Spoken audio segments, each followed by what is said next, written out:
All right, what's happening, my friends? My name is Nathan, and welcome to Motorcycle Training Concepts. Out of the 4 safety concerns that I recommend all riders be aware of, especially new riders, one of the biggest ones here is speeding. So I talked a little bit about speeding. I kind of skimmed the surface on a previous video, but we're going to focus all of today on speeding. So first things first, speeding is the leading cause of motorcycle accidents by a landslide. So according to the data by the National Highway Traffic Safety Administration, or NHTSA, 49% of all fatal motorcycle crashes, the bike was speeding.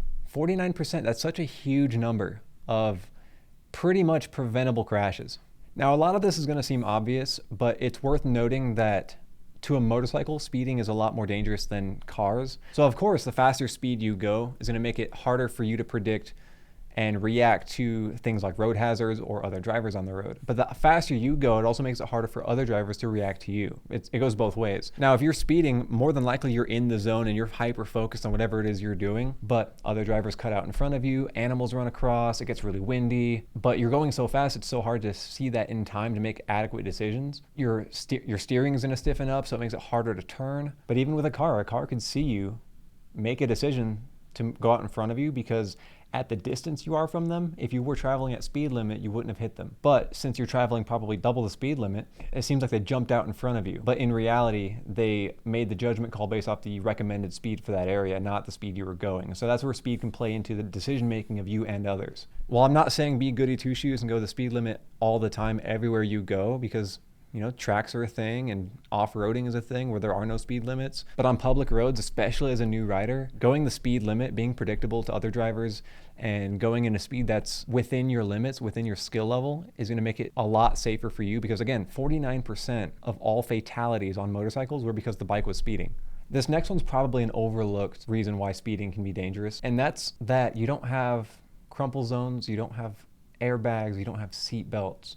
And the faster you go, the less effective your gear is going to be. So for example, your motorcycle pants, like the denim and the Kevlar and the impact protectors and all that in your pants, they're usually rated for a certain amount of seconds of sliding, but your skin is rated for 0 seconds of sliding. The moment your skin touches asphalt, it's getting tore up and you're getting wounds. Easiest way to do that is to not speed. You can avoid the crash in the first place. You can have the time to make decisions to not crash.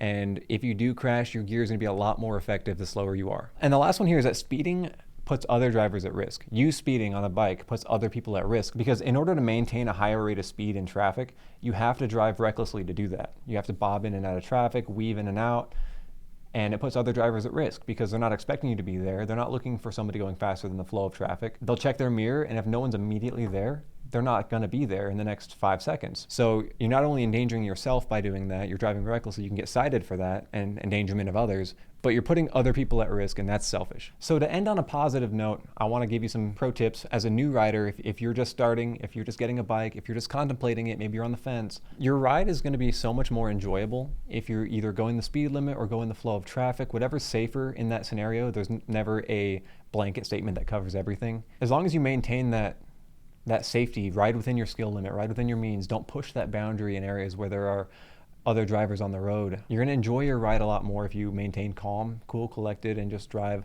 the way the traffic was designed to drive on that road. And then you can just be yellow stage the whole time. You could be looking around, having a good time, maybe have comms with a buddy and you're talking to them, and then you're not stressed about cops, you're not stressed about getting to work on time. You can just drive the speed limit and drive the flow of traffic, drive within your means, and you'll be a lot happier that way. All right, that wraps it up for me. Thank you for watching. Hope you all ride safe and ride smart, and I'll see you in the next video.